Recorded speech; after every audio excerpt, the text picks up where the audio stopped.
কবিতাটির না জয়ীরাজগুরু শ্রী রমেশ চন্দ্র ভঞ্জ। ସେଇ ଲୋକ ଯେ ମେଳିର ମେଢ଼ି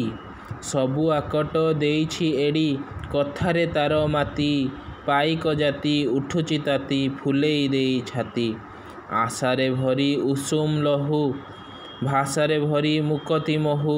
ଜୀବନ ଗୀତ ଗାଇ ଅନ୍ତର ତଳେ ଅନଳ ଶିଖା ଦେଇଛି ଅବା ଢାଇ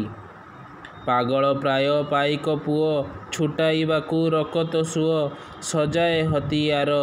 ଜୀବନ ବାଜି ରଖିଛି ଆଜି ତୋଳିଛି ତଲୁଆର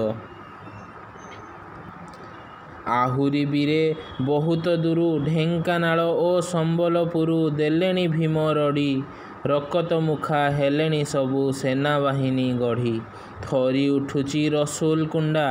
ଗଞ୍ଜାମ ସହ ରଙ୍ଗେଇ ଲୁଣ୍ଡା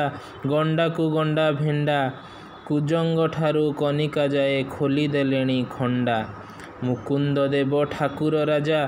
ଖୁରୁଧା ଗଡ଼େ ପାଳେ ପରଜା ତାହାର ସିଏ ମନ୍ତ୍ରୀ ବଚନ ତାର ଖୁରର ଧାର ଥରାଇ ଦିଏ ତନ୍ତ୍ରୀ ପାହାଡ଼ ତଳେ ଗଢ଼ିଛି ଗଡ଼ ଗଢ଼ୁ ଗରଜି ଉଠିବ ଝଡ଼ ଝଡ଼ର ତାଳେ ତାଳେ ତୁଟିବ ସବୁ ବିଦେଶୀ ବଳ ଶାଣିତ ତରବାଳେ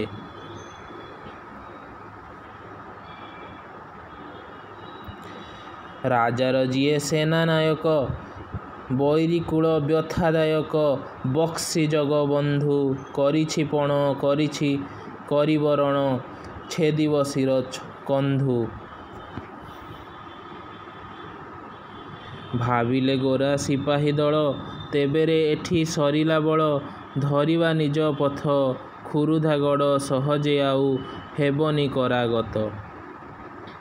ମହାଚତୁର ବଣିକ ଜାତି ବୁଦ୍ଧି ଖଟାଇ ରାତିକି ରାତି ଚୁଗୁଲିଆଙ୍କୁ ଧରି ଗୁପତ ପଥ ପାରିଲା ଜାଣି ଉପାୟ ବହୁ କରି ରାତି ଅଧରେ ଗଡ଼ରେ ପଶି ସୁଯୋଗ ଦେଖି ରହିଲା ବସି କରି ଫିକର ଫନ୍ଦି ମେଳିରେ ମେଢ଼ି ରାଜଗୁରୁଙ୍କୁ କରିଲା ଶେଷେ ବନ୍ଦୀ ସେଠାରୁ ନେଇ ବହୁତ ଦୂର ବାଲେଶ୍ୱରରୁ ମେଦିନୀପୁର ବାଘତୋଟାର ନାଳ କୂଳରେ ଥିବା ବରରେ ବାନ୍ଧି କରିଲା ଦୁଇ ଫାଳ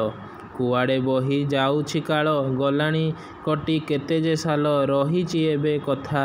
ଜଇଆ ପଛେ ଜୀବନ ଦେଲା ନୁଆଁଇ ନାହିଁ ମଥା।